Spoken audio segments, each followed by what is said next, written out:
ومرحب بكم يا أحلى عالم. نخش في الموضوع على السريع يا إخوان. اليوم بدي أوجه رسالة من هين، من قلب القطاع المتواضع حاض، لكن من دولة.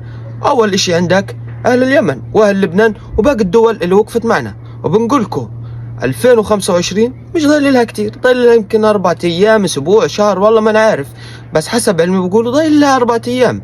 المهم يا إخوان، 2024 خلينا كم من دولة أيامها سودة من ورانا. ليش؟ لأنهم وقفوا معنا، صح ولا لا؟ مثلا عندك جماعة هيدا ومش هيدا، صح هم يعني بيقولوا عنهم ففية شوية وبصريش، بس والله وقفوا معنا. بعدين أهل اليمن كانوا يخلعوا السفن أول بأول. الله عليكم أهل اليمن، عن جد أنتوا أساطير. وفي كمان دول كتير وقفت معنا، يعني زي مثلا مصر، ولا إشي عملت، دخل مصر، صار مصر ولا عاملة إشي.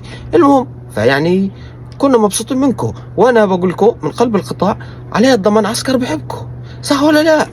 يا اخوان بدنا نشد حيلنا في 2025 ونعمل كمان مشاكل جديده، صح ولا لا؟ ما احنا بنعرفش نقعد بدون مشاكل، صح ولا لا؟ يا هيدا مش هيدا، صح ولا لا؟ لازم نعمل مشاكل جديده. فانا مبسوط منكم، من كثر ما انا مبسوط منكم اقسم بالله طاير من الفرحه. يا الله عندي طر تلحق، مش قادر. خلص روح تسهر، روح خلص روح الحين، روح خلص روح تتابعش كثير.